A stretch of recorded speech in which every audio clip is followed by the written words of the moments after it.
Minasama sa sa Madista. Bagong Prime Minister natin sa Japan, si Miss Takaichi-san. Ang ganda ng first impression ko sa kanya. Matapang to, prangka. Maganda nga. Unang panukali niya talaga, gaijin ang tinitira. Bakit kamo? Para nag-iintso ka ng visa, 10 lapad ang dapat bayaran mo. At sa mga kumukuha ng mga permanent residency, 30 kalapad ang babayaran mo. Ang mahal. Paano naman pag 1 year na yung binibigay sa visa? Taon-taon ka magbabayad ng 10 lapad.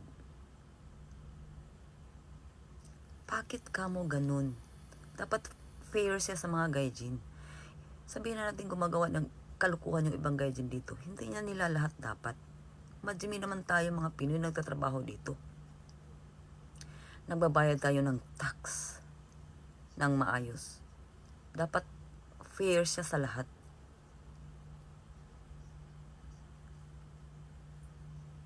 Rule, mamutiro tayo. Sumusunod tayo sa batas nila.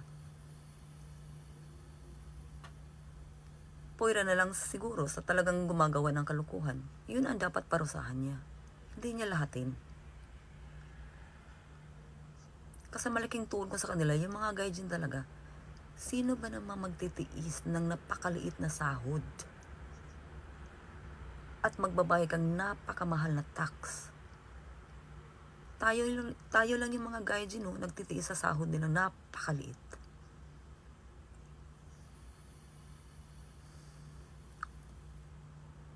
Sa mura ng rate ng piso sa yen, napakaliit.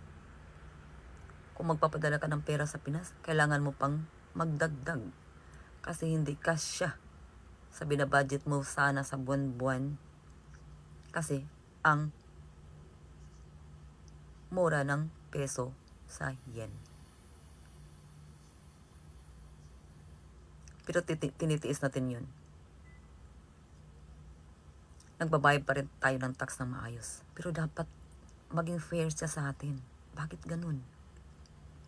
Yung ibang mga Pinay dito, nagsasabi pa na sumunod na lang. Kung hindi, uwi kayo ng Pinas. Ang bilis niyang sabihin ganyan, no? Palibhasa siguro. Permanent resident na kayo dito.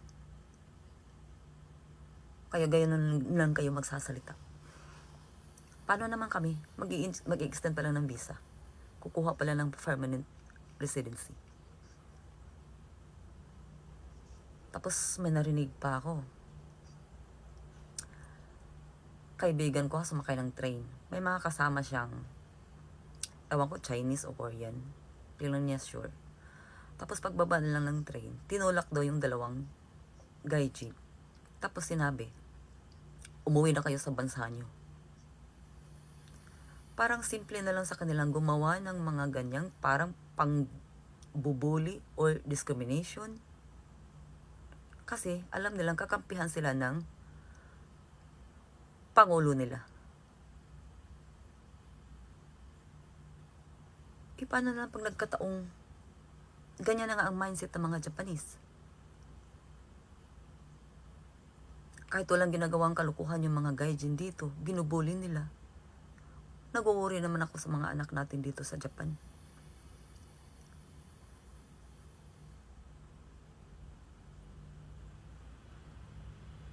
Ano nang mangyayari sa Japan?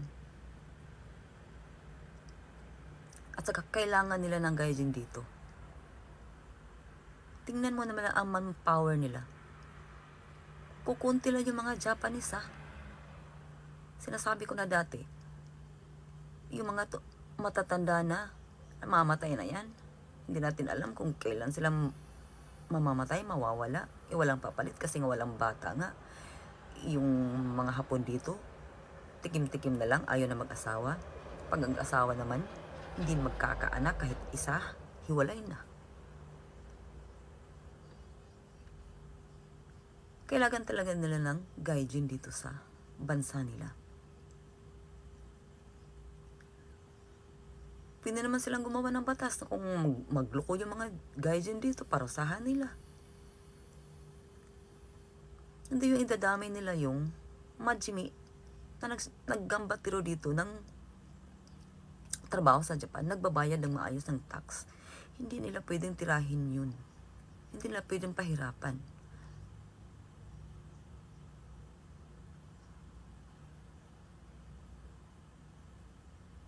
At sa ngayon, wala, hindi ko na alam kung anong gagawin ko. Ang taas na ng tensyon, lalo na sa social media, yun ang lagi nakikita ko. Kanya-kanyang opinion. Ewan ko lang.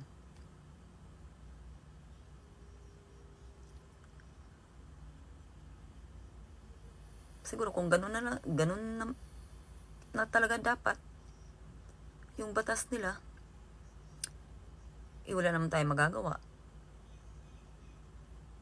Pero sobra naman. Sobra. Nakaka-stress lalo. Yun lang po at maraming salamat.